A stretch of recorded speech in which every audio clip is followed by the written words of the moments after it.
So what do you think makes a horror story really scary? Like genuinely gets under your skin?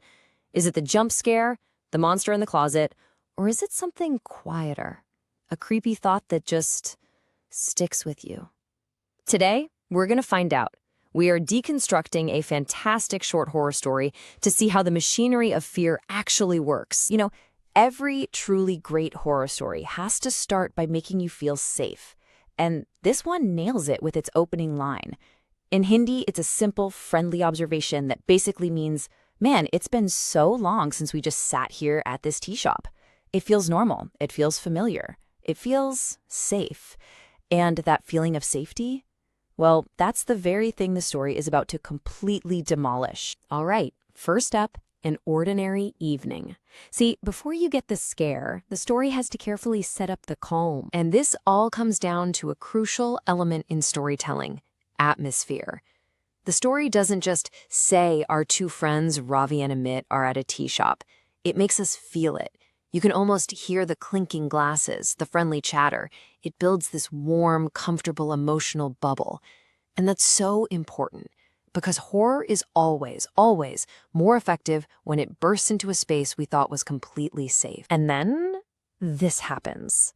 This one simple challenge from Robbie: tell me the scariest thing.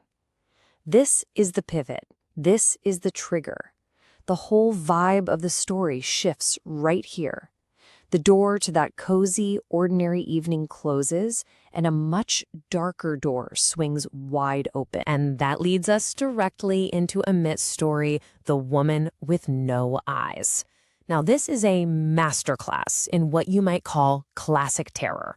It's a story about a physical threat, something you can actually see coming. Just look at how the tension gets cranked up, step by step. The story strips away every layer of safety. First, it's night. Okay, a little spooky. Then, he's on an isolated road, deep in a forest. More vulnerable. And finally, the sighting. A single person standing in the headlights. Each step just tightens that knot of dread in your stomach. And then we get the punchline. This line in Hindi, it says, "She had no eyes." It's so powerful because it takes something familiar, a human face, and just twists it into something deeply wrong. It taps right into that uncanny valley feeling, that primal instinct that tells us something is profoundly, terribly off. So let's break that scare down, right?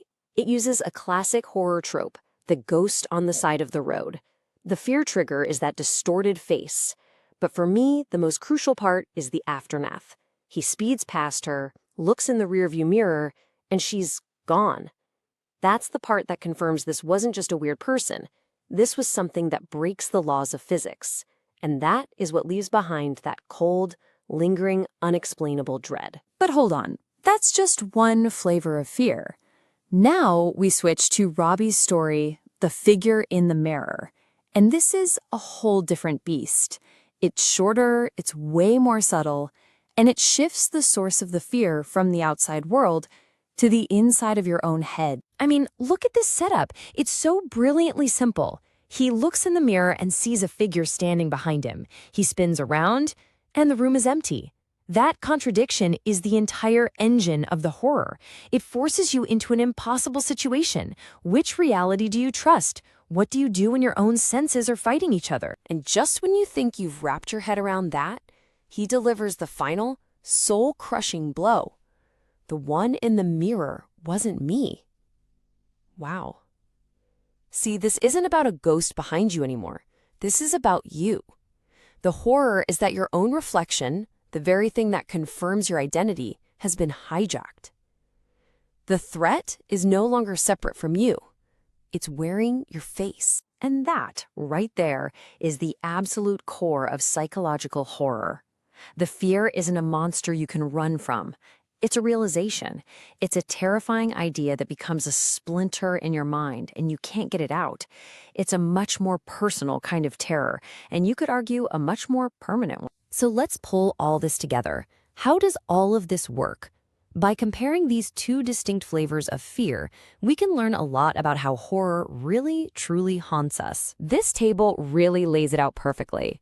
Amit's story is external and visual. It's about a terrifying sight. Ravi's story, on the other hand, is internal and psychological. It's about a terrifying thought. One uses the classic trope of the roadside ghost, the other uses the haunted reflection. One terrorizes your eyes, the other terrorizes your mind. And the story closes on this absolutely bone-chilling line from Ravi. But think about who he's really talking to. It's not just for his friend to admit, it's for us. We're the ones who were listening, who leaned in to hear the scary story.